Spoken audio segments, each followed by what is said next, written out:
Welcome to Faith Works Live. Here's your host, Rebecca Haynie.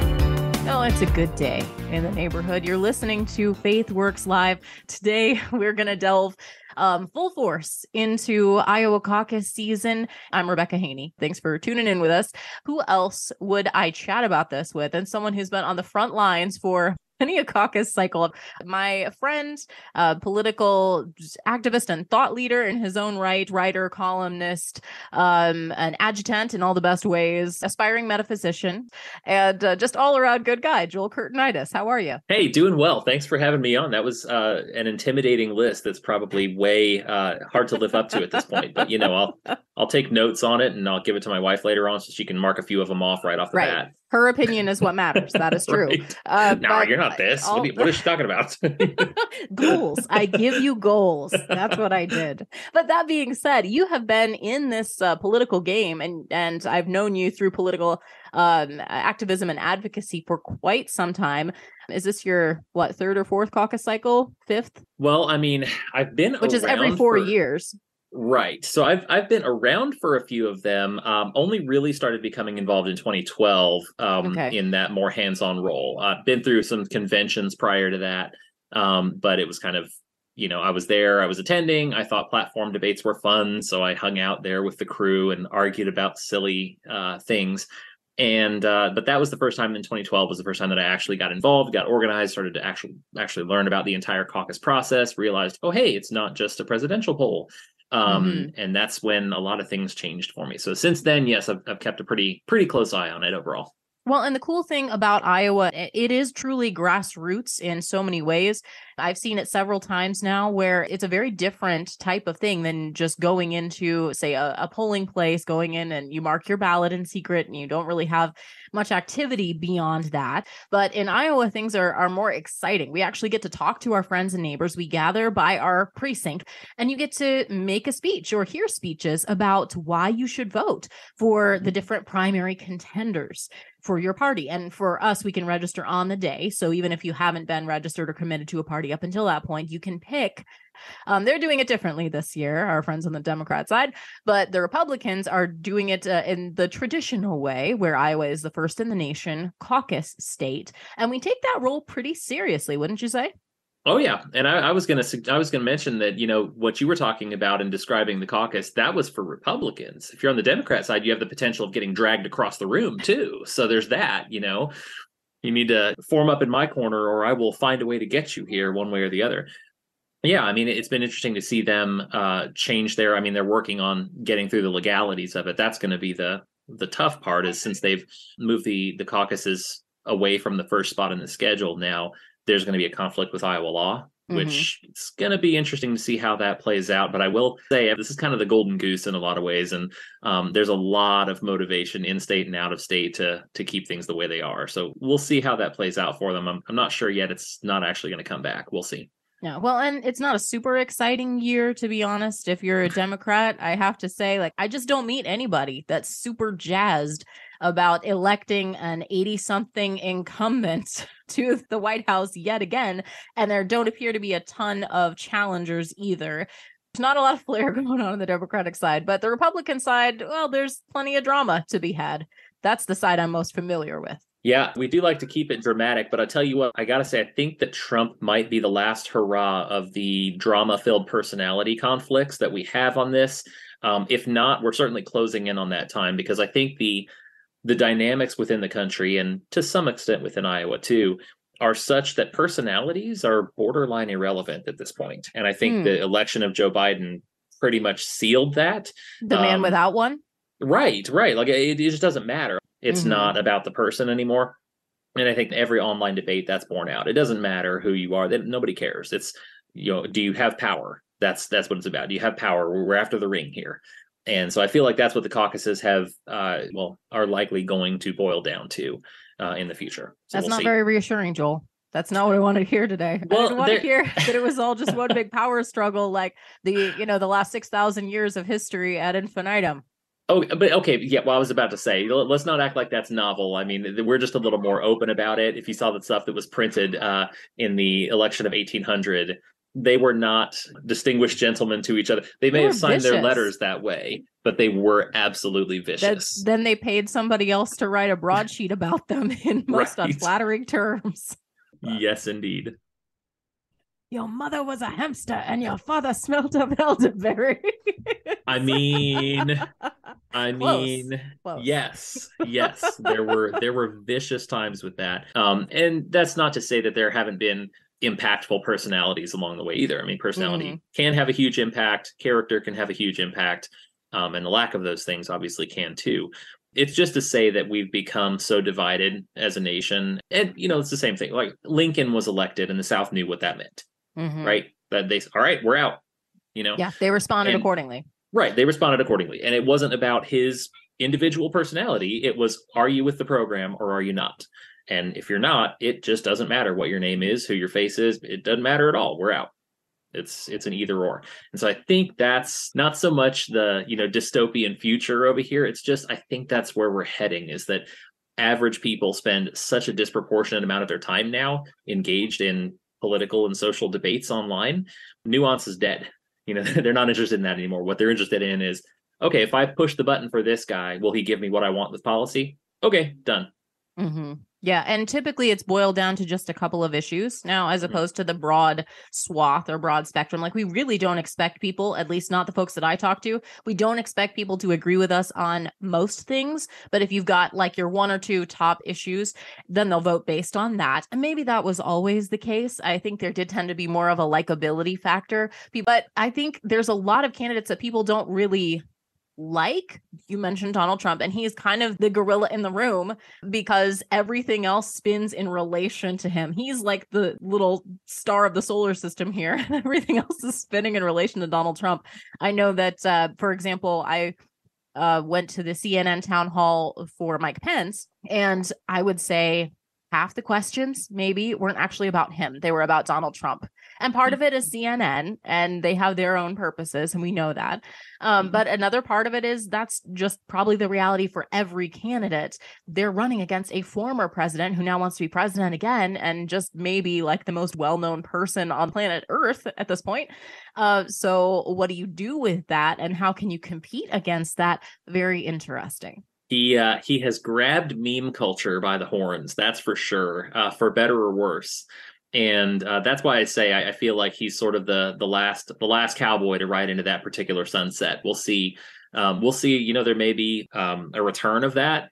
It's just hard to imagine because the individual personalities in our culture seem to be getting democratized to death. And this, I actually say this even outside of politics. I mean, what happened to the pop star? What happened to the movie star? All of those things that were around the same time as I'd like to have a beer with him, George W. Bush period. That was all of what our culture centered around. Now these industries are dying. They're struggling to compete with the average YouTuber. The world is changing, to quote Galadriel. Yes. So yes, indeed. Yes. I think it's different dynamics at play, and those may start taking part in this caucus cycle. I think in future cycles, they'll play a bigger part. Well, and let's talk a little bit about where we are, because I think that's an interesting angle, is comparing what we're seeing this year to what I've seen in previous years. Now, I remember with both delight and dismay, so many things that happened over the 2008 cycle and the 2012 cycle. I was involved kind of up to the nomination of 2015, and then I took a hiatus up to the Twin Cities. But now we're back in Iowa for the 2024 races. So that's kind of my window. There will be other people that will remember other times, but that's my basis for comparison. I'd love to start with you, Joel. What do you see that's going differently? You've already mentioned a few different things, a different feel that you have. And in the conversations that you're having with likely caucus goers, what are some of the things they're talking about that may be somewhat different than in years past? So one of the things that's different in comparison to the last two cycles, at least, the last two competitive cycles, I'll say on the Republican side, one of the big differences is that the field is actually narrower. Way narrower than 2016, where you had, more candidates than you had stage, right? It would have to be. Yeah, they had the junior debate and the regular debate. It was just, it was fit too everybody wild. behind the curtain. It was so funny. Right. I think voters soured on that in general. And in 2012 was largely the same. There's a lot of Republicans running for president in 2012. But I think it's apparent to pretty much everybody that this is, barring an act of God, this is kind of a two-person race already, and everybody else is in it for a cabinet spot, is kind of what it seems like.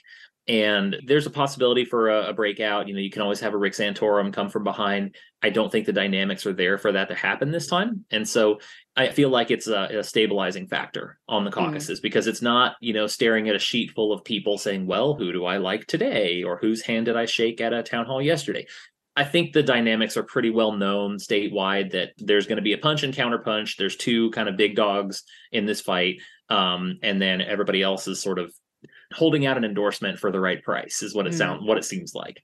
Well, and that's difficult. I admit that I have been an ideologue involved in this. Like, I'm in it for the issues. I'm in it for who can be the defender of the Constitution, who can be the defender of life and of religious liberty, and in particular of parents' rights. Like, those are the things that are on top of my mind just about all the time.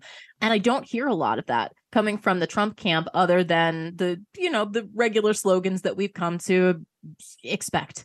And I laugh about that because the hyperbole should be obvious, but it's kind of taken root in a lot of people's discourse. I'm sorry to say, if you're listening to this show, and hopefully this doesn't hurt anybody's feelings unduly, but I mean, this is my opinion. We have to be more discerning about how and why we pick our leaders. And one person does not by default ever deserve your loyalty. Just because. And that's the level of discourse that I've kind of seen people who are otherwise very wise and critically thinking. I think we make a grave mistake, I'll just put it that way, by devolving our discussion to saying, well, either you're for him or against him, because it may be very clear in your mind.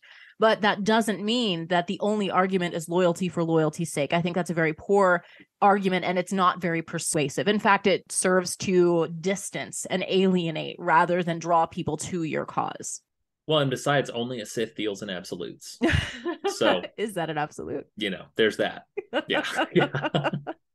Yeah, that's what's happened throughout this whole cycle, right? And for full disclosure on this, just so your listeners have an idea of where I'm coming from, I was completely against Trump in 2016. I was unexpectedly impressed with his administration through the first couple of years, saw what happened to especially Brett Kavanaugh and the unhinged attacks from the left, and I voted for him in 2020 because I just felt like you can't allow that to go unanswered. And this year, I am actually already working with the DeSantis team here in Iowa. So objectivity may be a little bit out the window at this point. I just show my cards right off the bat so everybody knows where my analysis is coming from.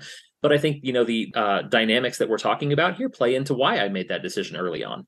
Typically, I don't. I've never, jumped on any train early on. But to get back to what you were saying about Trump, the dynamic at play there with Trump is really interesting in its effect on the other candidates, too, because Trump wants to talk about Trump.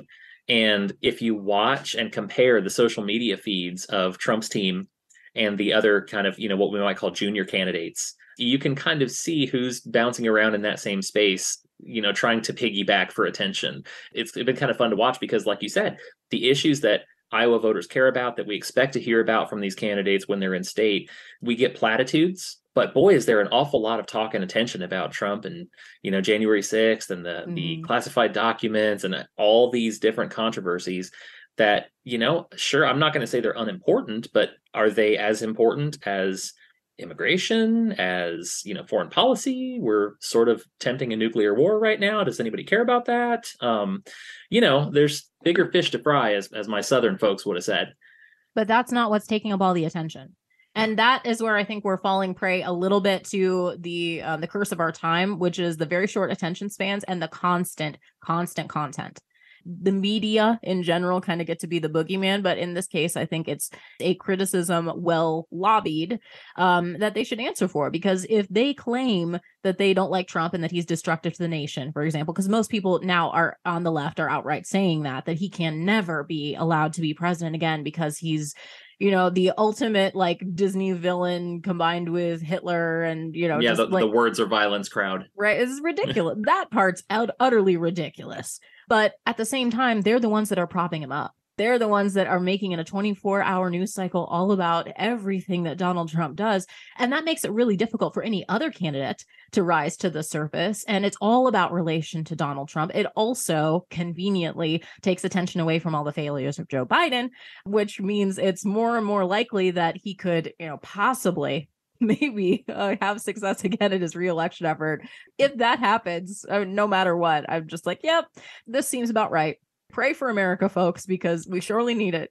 But we're going to get what we deserve either way. I know that to be true. I'm praying 2 Chronicles 7:14 every single day for my nation, and I don't take it lightly. But at the same time, I kind of have to have a sense of humor about it, because otherwise, why on earth would we be electing octogenarians to the most powerful position that the world has ever seen? I mean, that's on us. Well, again, they're avatars at this point. And that's been a philosophical backdrop that I've had when discussing the presidential preference and presidential primary with people, is that I used to be really convinced that the presidency was the main role. And if we win the presidency, everything will be fine. And just all these different administrations now, if you look at Biden, complete control of Congress for his first several years. Trump, complete control of Congress. Bush, complete control of Congress for years. Obama, complete control of Congress at the beginning of his first term. The fact that they moved little to nothing during those times tells me that there's just not as much there as you think. Mm-hmm. Most things are on autopilot. The bureaucracies run a lot of things. Presidents are there to gobble up attention and let quiet pencil pushers do other things in the background when nobody's watching, is the way that it seems to work. So that's not to say that it's empty. Obviously, we still have a military. There's still a tremendous amount of significance there. But what I'm saying is that, once again, the person behind it, they're going to read the lines that are shown on the teleprompter. And unless it's Donald Trump, and he probably will not read the lines on the teleprompter, which is part of why those cycles were so entertaining. Political value aside, the entertainment value was through the roof. I cannot deny that. I wouldn't even try. We sat there during his debates with Hillary, just the most memorable political moments of my lifetime. I'll just come out and say that. We were rolling on the floor. She's lying. Watching. She's lying. Just unbelievable. So funny. Well, let's all be glad you don't have that power. Yeah, you'd be in prison. Like, what? Did he just say that? He said that. He really did. So yeah, I hate full credit for those things. But yeah, I think that we're in a changing season. We need to get ahead of it. You're aware that one of the criticisms that I've had with conservatives forever, and this is characteristic of a Ron Pauler, right? We can't continue to react to things that are already done. We have to get ahead of the next curve. We can't constantly be behind. And in my opinion, everything around Trump right now, whether you're for him or against him, you have to acknowledge that everything that he's bringing to the table is a rehash of what's already been done. I don't see anything new. I don't see the plans there. I don't see the vision there. I don't see a strategy for fixing things. It's just, I was done wrong. Give me another shot. And to me, that's not a convincing case. Okay, well, let's take a quick break, because I think that's really important, Joel. I like to talk a little bit, and since you mentioned it, we're talking a bit about how things are different in general in the caucus environment. But in particular, we've got Donald Trump once again vying for that top spot on the ballot, and kind of the presumptive front runner, and polls show that that's indeed the case. But what is so much different about Trump in 2024? Versus 2016 and 2020. And you and I are both very comfortable from this constitutional, conservative, evangelical camp here in Iowa. I don't know if we're the stereotype or what, but we're both homeschool families. We are the quintessential Iowa caucus voter, and we vote our values. And now we're talking strategy here, but all of this plays in. So let's talk a little bit. Let's take a quick break. And when we come back, we'll talk about what's different this time around, specifically with Donald Trump. But then we'll also branch out to, of course, the other contenders, because fair is fair. And we need to talk a little bit about why you support DeSantis. Maybe I'll have some curveball questions to throw your way. Who knows? Well, you've got to stay tuned to find out. Who knows? I don't even know yet. Listening to Joel Kurtinitis, who is our gracious guest today. We're talking Iowa caucus analysis, where we stand this summer, and what we expect to see moving forward. What's different this time? Because it truly does feel like a different year, and what we can do to, like I said, vote our values, even in maybe a less than ideal season. We'll see what kinds of wisdom for the ages we can impart when we return. You're listening to Faith Works Live.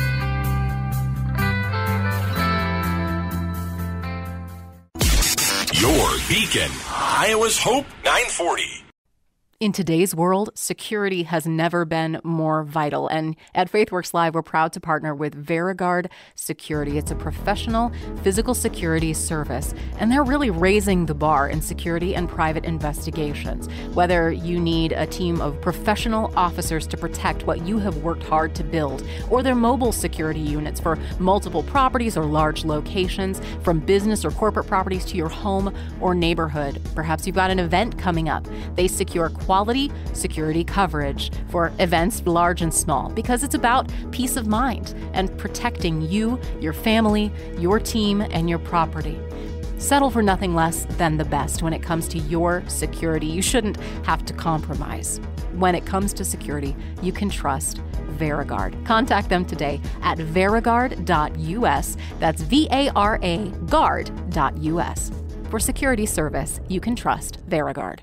There's no better time than now to stand for life, and you can stand with Iowa's original pro-life organization, Pulse for Life. They're the longest-standing nonprofit pro-life organization in Iowa, and they are dedicated to informing, educating, and inspiring a new generation to value the sanctity of all human life, from fertilization until natural death. They serve at the State House. They educate in classrooms, at events. They proudly serve on the coalition of pro-life leaders. They are on the front lines of the battle against this throwaway culture of death that we see all around us, and we are winning ground. Hearts and minds are changing, and the pro-life movement is continuing to grow. And you can be a part of the exciting things that are happening right here in our own backyard at pulseforlife.org, and get your finger on the pro-life pulse. Sign up for their newsletter, find ways that you can make a difference, and how you can change hearts and minds with their pro-life apologetics course, pulseforlife.org.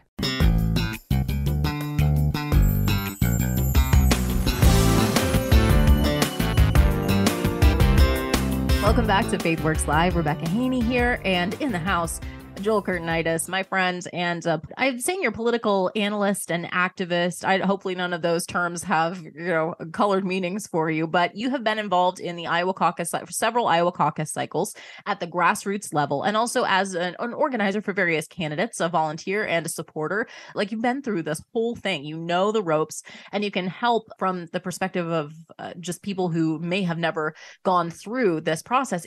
Just got a text message from my father-in-law is having pizza with Mike Pence right now, which is not a sentence that most people get to say, in general. I have so many selfies with political candidates. It's not even funny. I'm kind of at the point, like, do I post these? Do I share these, or what? It's not an endorsement. It's just like another Saturday in Iowa. But I've gotten to meet, I think, everybody that's running this time, other than Chris Christie, but he doesn't really count. Level of excitement on the ground, I think, really does come down to basically that two-man race between Trump and DeSantis. That's where I'm seeing a lot of the excitement. And we can talk about some of the other candidates as well, but they aren't getting the same amount of attention. And maybe that was always the case. I mean, the strategy in terms of electability, that's the club that I used to hear a lot as a Christian voter, was it shouldn't matter, especially from the establishment types, right? You got to look at electability. And usually that translated to pick my guy who can waffle and compromise on just about anything and say whatever you want him to say until he gets into office. And then he won't do anything too crazy on, silly things like saving babies or defending, the border or whatever that might be. But this year it does seem to be different. I think a lot of people are approaching their vote far more strategically, and I don't see a lot of room for kind of those dark horse candidates to come up. Now, I could be wrong, and it is still a little bit early in the process, because again, we're talking about several months. It's in February that the caucuses will actually take place. So there is time for shifting of opinion. I just don't know if there's space. It seems like a lot of people in terms of their opinion, in particular of Donald Trump, have already made up their minds. So they already know what they think about him, and either they're committed and there's no one else for them but Donald Trump, or there's no way. Like they're never going to go down that road again. They've been burned one too many times, perhaps. I don't know. It depends on the individual story. But I think Trump is pretty much a done deal as far as he's He's a known commodity. I'll put it that way. And I think that has an impact on the Iowa caucuses overall. Are you seeing that kind of a difference?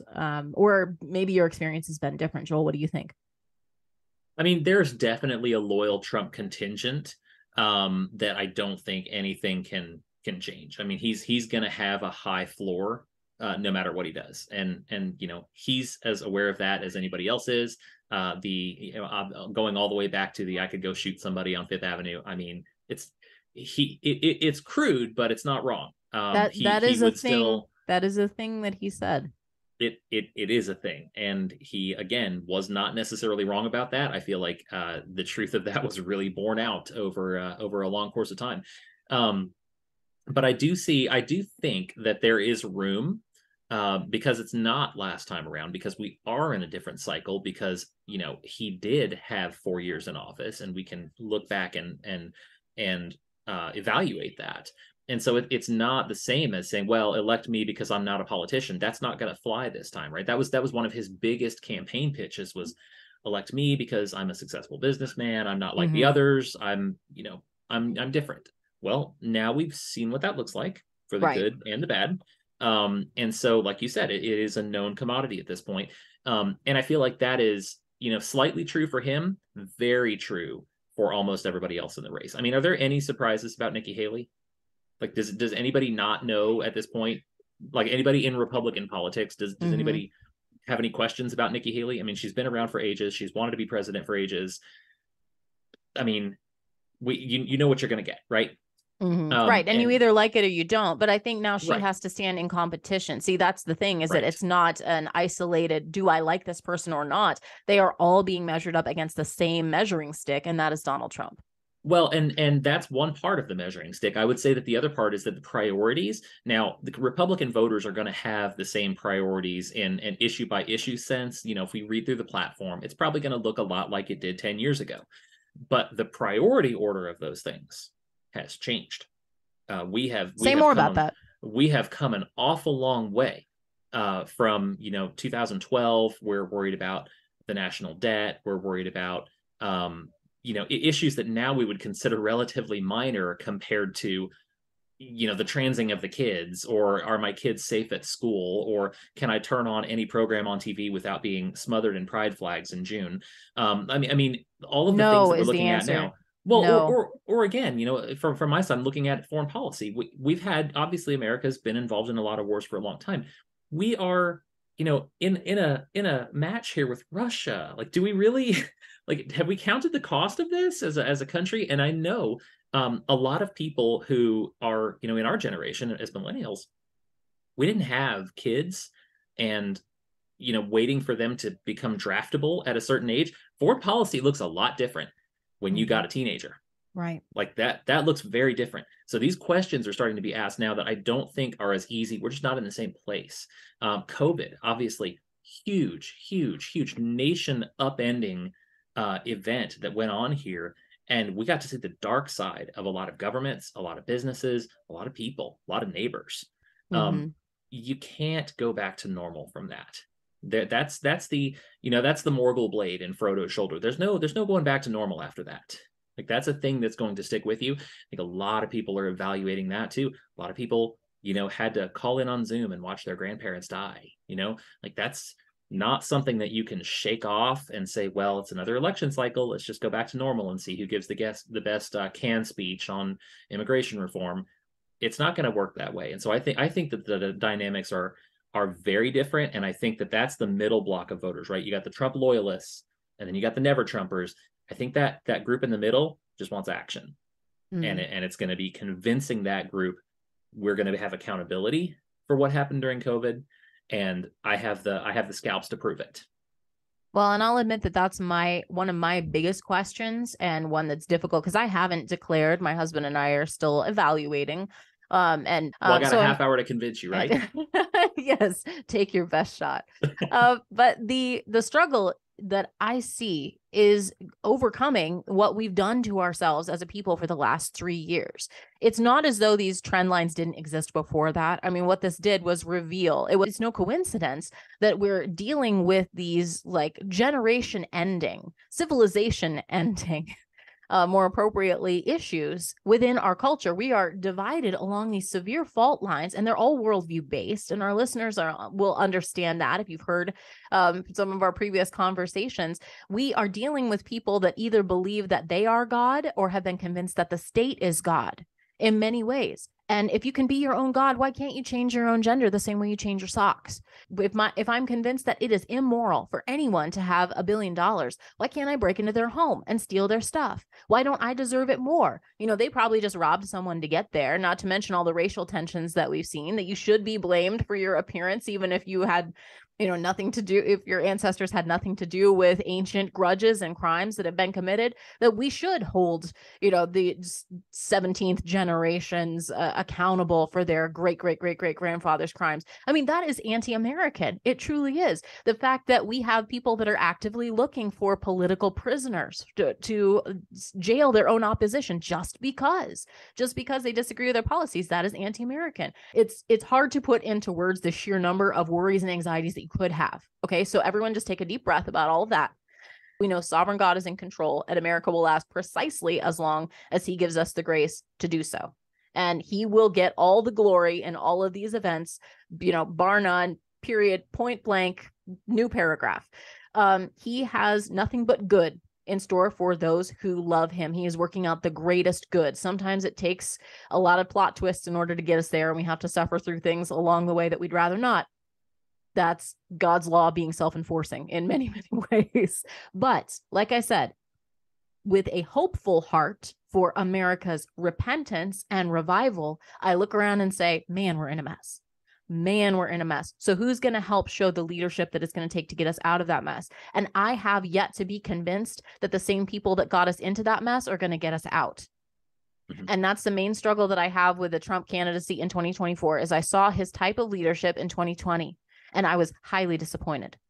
Our family suffered because of that. Many, many, many families suffered. People literally died because of the failures of leadership, the lies that were spread, and the people that were put in power to take advantage of these opportunities for tyranny over our basic rights. I was shocked at how easily we gave up our freedom to assemble, our freedom to worship, our freedom over, bodily autonomy, our freedom to just, you name it. And we basically caved in a lot of those ways, or at least our leaders did, I should clarify.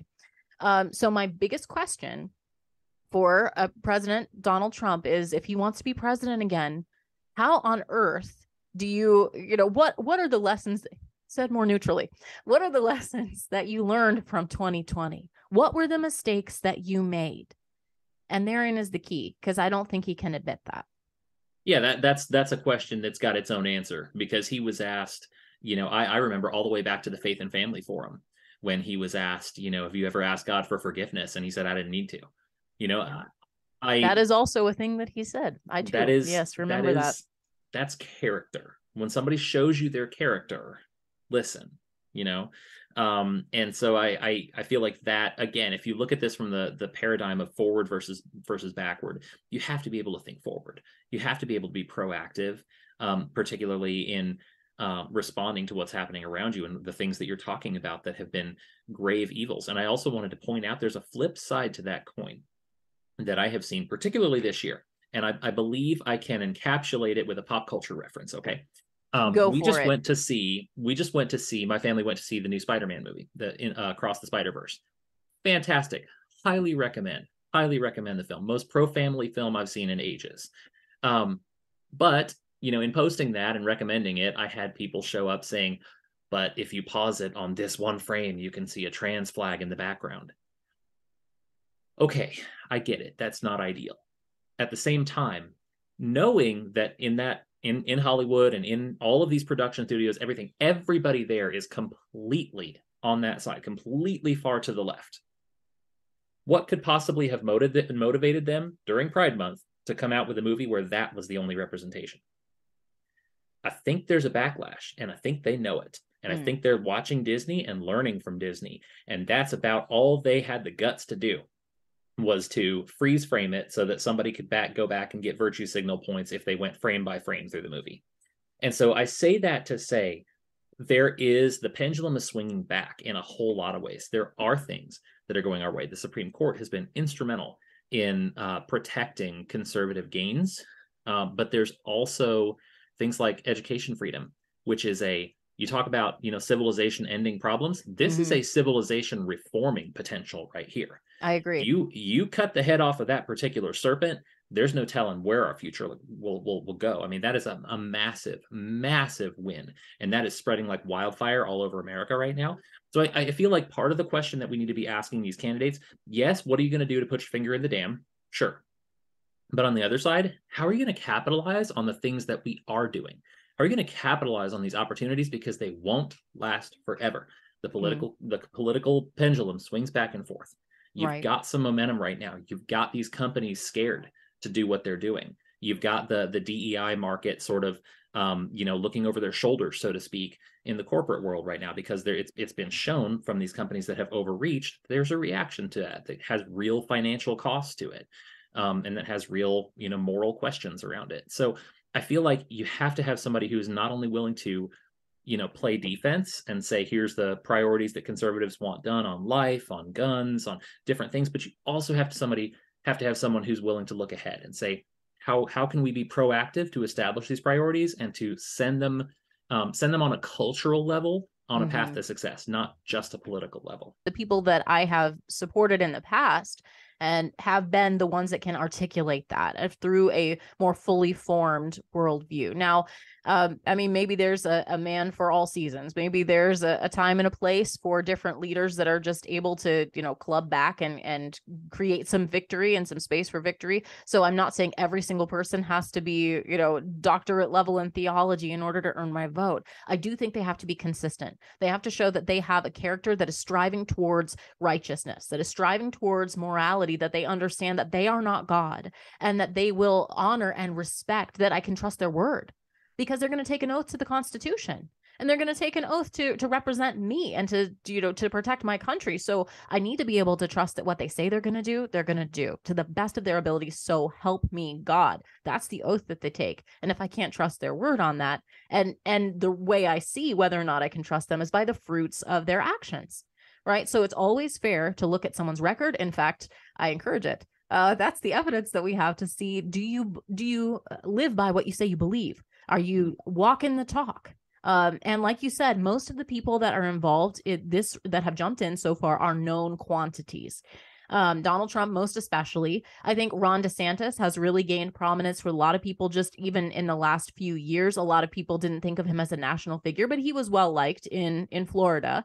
And then Florida set itself apart in 2020 and the following years as a place that was expanding freedom instead of standing in stark contrast to, in many ways, to other states, and then also the federal government, to the bastions of quote unquote liberalism or really leftist tyranny. And it became that destination for freedom. So that's a pretty strong argument as in terms of a record. Now, I have not met Ron DeSantis personally yet, so I try to hold judgment until I actually shake somebody by the hand, because that's an Iowa expectation. Again, only in Iowa. I don't have my selfie roll yet. But now you've already said openly that you and your family are supporting DeSantis. And so that might be interesting to hear how you think he fits and his strategy fits with the issues that you just laid out. So when you talked about a moment ago, sometimes it's important to have somebody who can go out and just get a victory. I think what I look for and what I see in DeSantis is the ability to know what victory is. And that's a prerequisite, right? Because if victory is just embarrassing a moderator on CNN, I don't care about that victory. I just don't care. I don't care what happens to CNN. I don't like it. It can be fun for a moment, right? But right. Does it really make a difference? Right. Like the debates that we're talking about. That's not moving the needle. That's not moving the needle. My workplace is still my workplace. My state is still my state.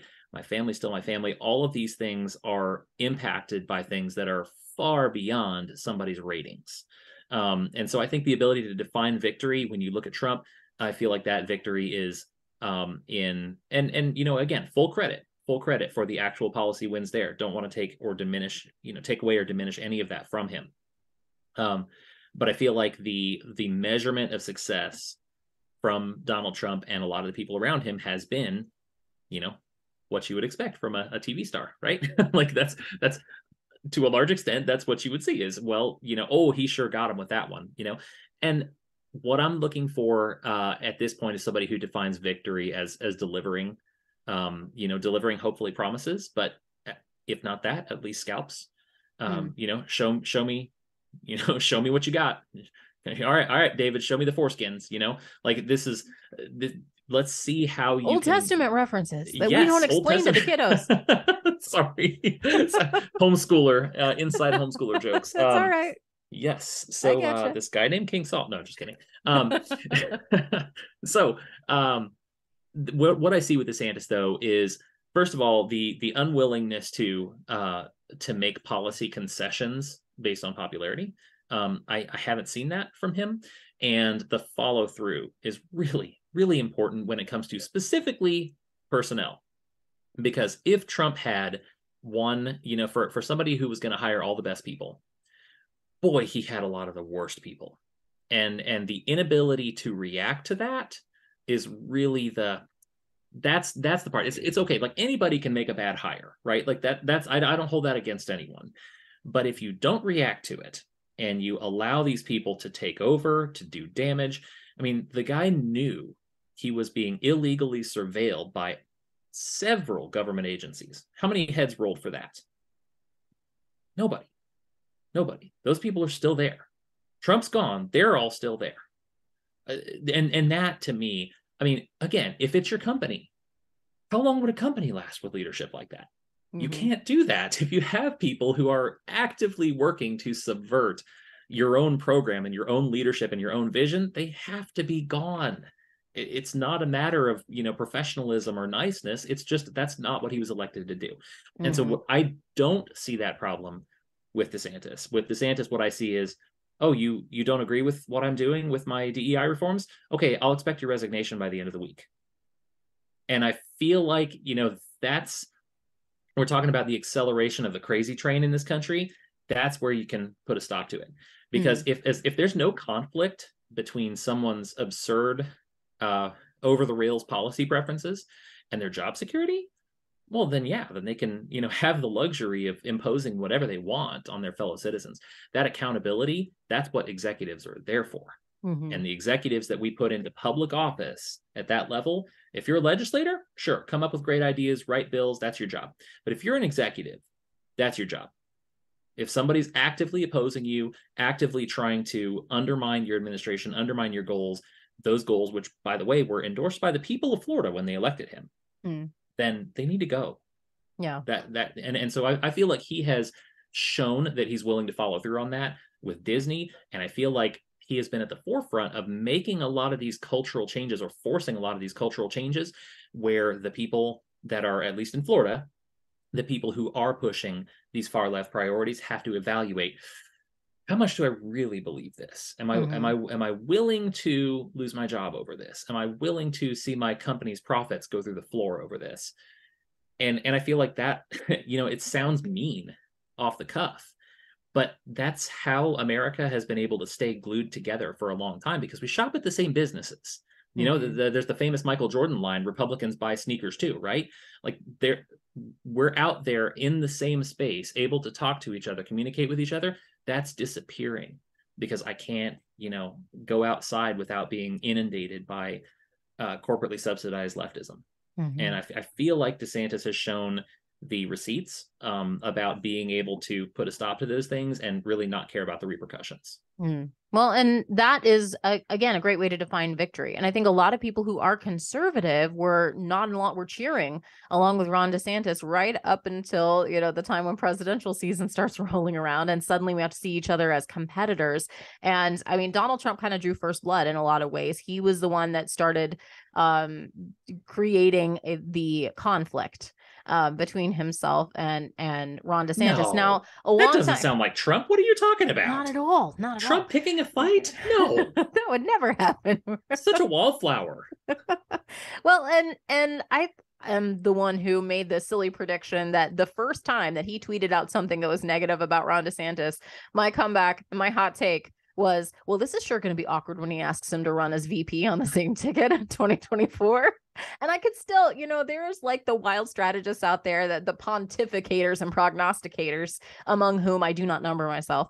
I'm just a gal with a microphone talking about Jesus and freedom and the future of America. But the struggle that people have in choosing between the two. What if they were just to join up? And then you wouldn't have, I honestly think that could unite an awful lot of people, or it could have, once upon a time in an alternate timeline and Marvel universe, wherein they didn't just, and in particular, it's coming from Trump, but I'm sure Ron DeSantis has his moments too, where they're just sniping at each other on Twitter and making jokes about it. I mean, maybe there's a forgive and forget button that people can push on their memory banks when it comes to caucus time, but I don't know. I think this could have been done far more effectively if people had teamed up and coalesced, but now it's become a popularity contest and a loyalty test. And I just, I'm not about that, because none of that serves me as the American voter, as the mom who's scared for the freedom, for the future of her nation, for the freedom of her children, for her constitutional rights that have been, so long ago eroded. It's like invisible ink nowadays. I'm concerned about all those things that affect my daily life, the security of my country, the fact that, I can't believe the words that are coming out of my nation's leaders anymore, all the things. Those are the daily things that impact my life, not to mention the cost of eggs, the cost of groceries, the cost of gasoline, the fact that, you don't have job security, and then the money you make comes and comes in your pocket and then goes right back out again, like all the kitchen table issues they would. Y'all should have listened to Ron Paul. I'm telling you. Where is he these days? You know what? I saw him on Tim Pool the other day. He is still up and about. It's the season for octogenarians. They said he could never win, but why not? Is he 90 now? I don't even know how old Ron Paul is anymore. I don't remember exactly how old, but I tell you what, that could be his pitch. Why couldn't he stand next to Joe Biden and say, "Hey, at least I'm not crazy"? We need an adult. I'm older than them both.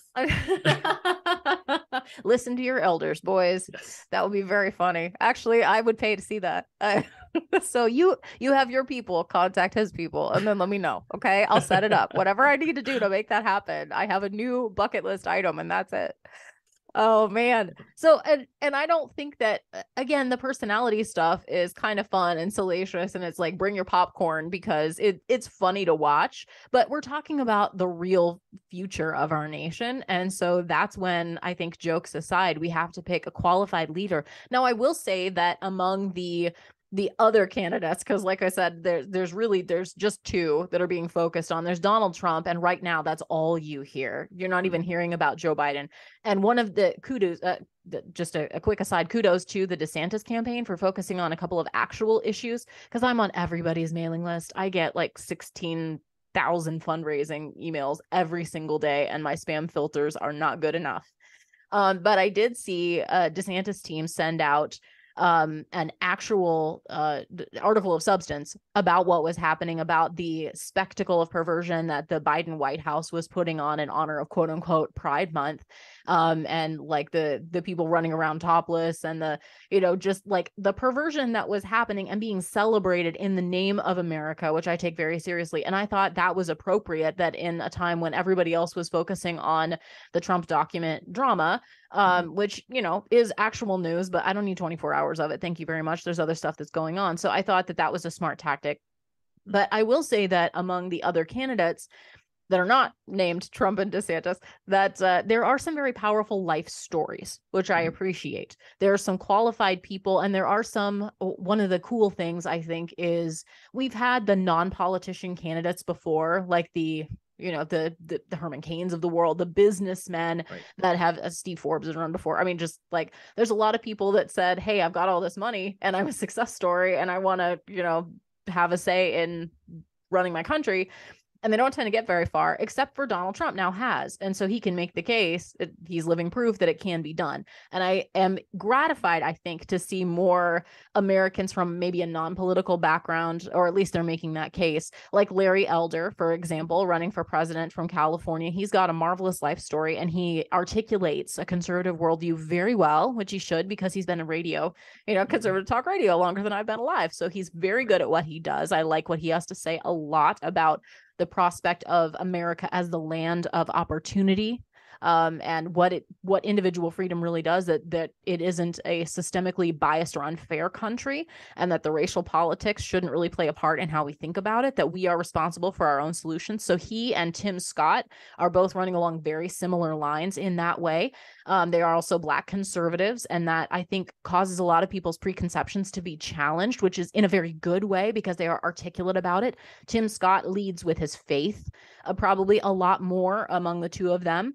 And he had a great moment on The View, for example, where he was saying it's poisonous for you guys. And he said so in a very kind way, honestly, but he's confronting the ladies and saying, it's poisonous for you to be out here telling people that it's the exception for Black people to succeed in America and not the rule. This is wrong, because I'm living proof that and honestly, you guys are too, that this is a wonderful nation of opportunity. So he's got a very powerful life story, and I appreciate that at the very least he leads with his identity as a man of faith. So I've liked what I've heard from both of them. They're not getting a ton of attention, but they are. Tim Scott is in politics, but he's I think I wouldn't say he's a lifelong politician by any means. And Larry Elder's not.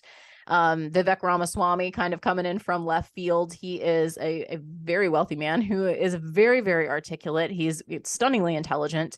And so he's able to make quite effective arguments on a lot of these same, I would say these same arenas in terms of personal politics, but he speaks with great erudition. There's the word. Irony. He speaks with great erudition on some of the problems that we've had with COVID and the COVID response. So I appreciate that he's taken a bold stance on those. Yeah, those are some of the folks that have caught my attention lately, but they're not getting much attention anywhere else. Well, yeah, and you know what? They're great folks. I look forward to all of their all of their shows on Fox News. Why do I feel like there's a bless your heart coming? There's always a chance, right? There is always a chance. But I just don't see, once again, I feel like the dynamics right now are at a point where it's action or nothing. And so a lot of the things that traditionally would have been a bigger draw, a lot of the life stories, a lot of the just being articulate and being able to express your position, all of those things, wonderful skills, wonderful talents. And we've seen a lot of great politicians with those come and go. Because at this point, once again, anybody who's engaged in social media, sadly, on a regular basis, has surely come to see the diminishing return on all of those things. It's just not there, because it's much easier. The return on investment for, nine paragraphs of well thought out, well sourced information is not the same as and that's what we're running into as a culture. It's that the marginal utility value of those things has dropped off a cliff. Yeah, sad but true. And that's the problem, is that there's wonderful, intelligent people who can't get an audience, and there's not a market right now for that, because what we want is a fight. And that's why Trump got elected. And so what I feel like there is a piece of that that's critical to understand. And he did understand that. And kudos to him and his team for showing that people are tired of the speeches and the empty, the empty promises and the backroom deals, all of those things. People are fed up with it. And so kudos to his team for figuring that out. But on the other hand, you can't, that's not a fire with fire fight that you can win. You're always going to be on the losing end of that. There has to be something beyond that, and that's where the offense defense mentality comes in. It's one thing, you play defense with those things, that's great. Grab culture, go wrestle CNN, do those things, but you gotta be moving the ball too. Right. And that's what I'm hoping for. And I think there's a way to fight, like you were talking about. There's a difference between, and I think that's a point well said, that there's a difference between being in the fight and winning. And you need to know what victory even looks like. And it has to be long term. It's not just about you. And if I could give one piece of advice, which of course the Donald doesn't need advice from me, I'm sure. But he's at his best when he says, I represent you. when he makes it about the American people, when he says, I'm a stand-in for you. I'm here. I'm taking these blows because they can't get to you. I'm here standing in the way. And when he becomes that representative, I mean, imagine that an elected official should be a representative of the people. Go figure. It's almost like we're a republic or something. But I think he's at his best when he remembers that.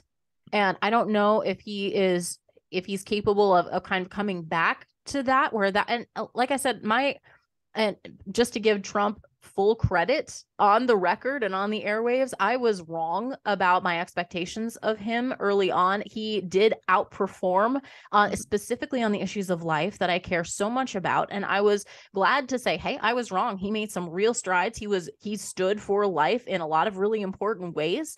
I mean, the Supreme Court justices being the most prominent, but also using the bully pulpit and standing with pro-lifers and standing with, Christians that were in battles for religious liberty, legal battles.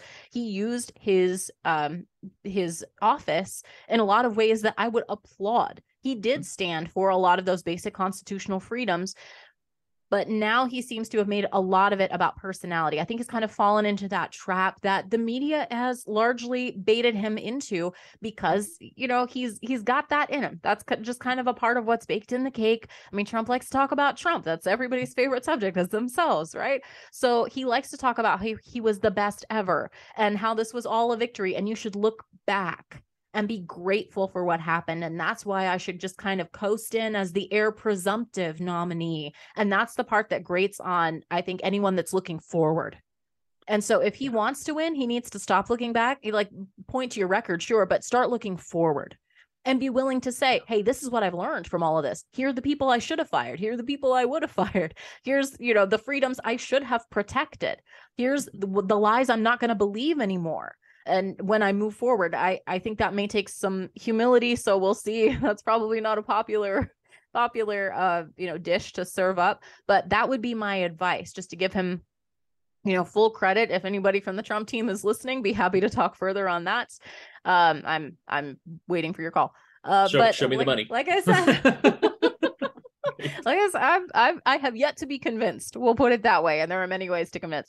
But no, I have to be convinced that someone's going to actually have some immovable stances. And it's not about you. Whoever you are, if you're running, I don't care if you're Donald Trump or Ron DeSantis or Mike Pence or Nikki Haley or any of the names that we just talked about. You have to be standing for the American people and not just some weird amalgam that your campaign strategist told you is likely to vote for you. You have to be standing for the real moms and dads and grandmas and grandpas that are concerned, deeply, deeply troubled about the status of our nation. And if they're willing to do essentially a 180 to turn this ship, it's no small feat. But that's, again, it's no easy job, but here in Iowa, that's what we do. Oh man, Joel, there's so much more to talk about. So I guess we'll just have to have another discussion. So overall thoughts on this discussion, kind of the lay of the land as we move forward, where we sit now in the summer, as the caucus approaches. Yeah, I mean, if you're particularly if you're in Iowa right now, but honestly, any of the early states, I would just say that typically we have the luxury of keeping our votes close to our chest and kind of holding out and seeing the way things play out, enjoying the ride. I don't know that we necessarily as conservatives have that luxury this time around. So I would say evaluate where you think the primary is going to go, evaluate where you think the general could go, as premature as that is at this point. And then consider being more decisive earlier on at this time if you see, if the Lord's leading you that way, because there may be value in coalescing at an earlier point now than we typically would, because this is not going to be a normal cycle. Interesting thoughts. Well considered. Thank you, Joel. That's your brand and you're sticking to it. I always deliver. Thank you very much. And thank you to Kelsey. Thank you to your family, and keep on trucking, my friend. I'd love to talk again. We've got plenty of caucus cycle coming up. Sounds great. Thanks for having me on. You're always welcome. Joel Kurtinitis is our special guest, We were talking about the Iowa caucus cycle, and I know there's lots of opinions. So I'd be happy to hear yours as well. Let me know what you think. Pass this podcast on to a friend if you found it interesting, scintillating, or you just thought everything I said was laughably wrong. I appreciate all of those comments, and so does the algorithm. So just send it my way. I say that. I mean, I may be canceled on you. No one may hear this now because I may have been canceled yet again. It's another day that ends in Y. But if we're still out there, find us at FaithWorks Live on Facebook, podcasts in all the usual places, Spotify, iTunes, Spreaker, other places I can't remember or pronounce because they're international. Did you know we were international? It's actually really cool. So there's a lot of people that are tuning in, I'm sure right now, to find out what we think here in Iowa, because it's just that kind of fun little spotlight that happens every 4 years. German proverb. I know, right? I've got to play to my European base. Oh man, I believe that God is at work in these details. I believe that God is working to pull as many people in America close to him as possible, because that's what Acts 17 tells us, right? He's appointed the nations, he's appointed the peoples and the boundaries of their habitations. Why? So that men would seek him and perhaps find him, though he is not far from any one of us. That's what I think is going on right now. It's not just politics.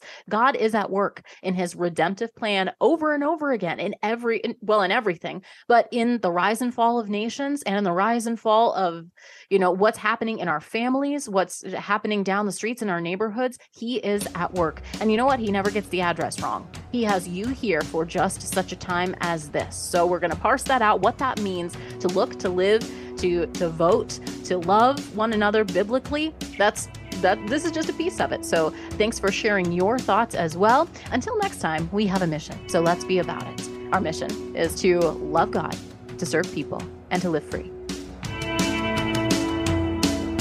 You know how much we love Animus beef at the Haynie house. It is delicious. It's wonderful quality. It's naturally raised with no steroids, antibiotics, and they just do what they do so well. High quality beef at the Animus farm.